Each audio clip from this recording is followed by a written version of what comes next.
पर्वत पे बैठने शिव गुरु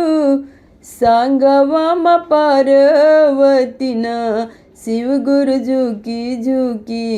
देखली धरती पर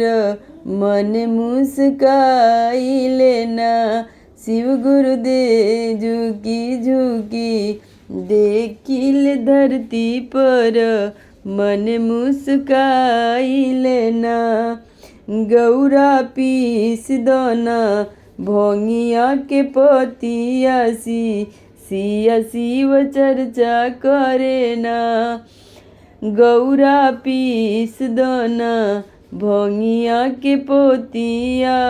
सिया शिव चर्चा करे ना स्वामी कैसे पीसी भोंगिया के पोतिया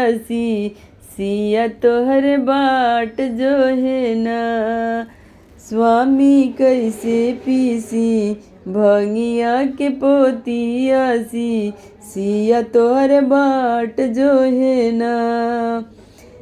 एक हाथ लीले गंगा जलावा दूसरे हाथ बांगल थाली ना शिव का एक हाथ लिहले गंगा जलावा दूसरे हाथ बांग थाली ना शिशिया झुकी झुकी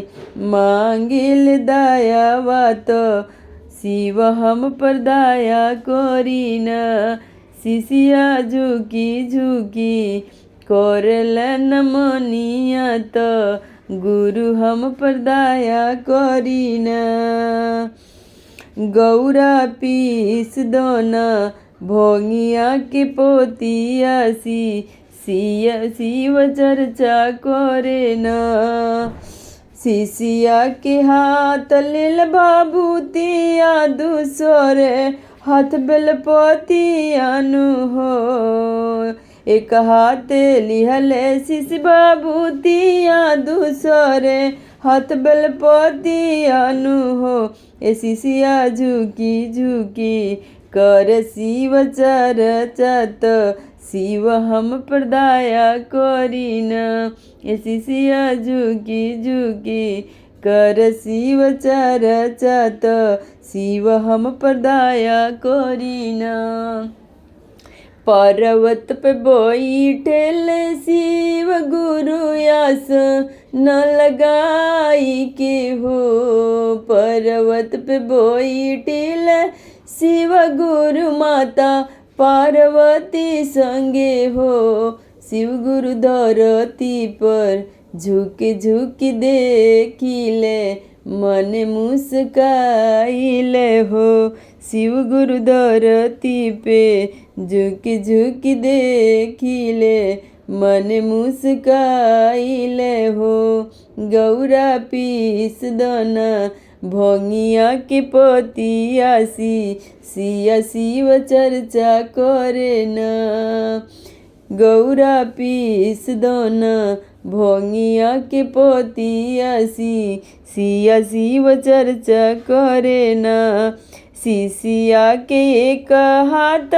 भभूतिया दूसरे हाथ रुद्राक्ष मालना एक हाथ लिहले शिश चंदनवा दूसरे हाथ रुद्राक्ष मालना शिशिया झुकी झुकी करले नमनिया तो गुरु हम चर्चा कोई नीना शिशिया झुकी झुकी करले नमनिया तो शिव हमरे गुरु हउए ना एक हाथ लिहले ही कंगनवा दूसरे हाथ चंदनवा नु हो शिशिया घूमी घूमी कर शिव चर्चा तो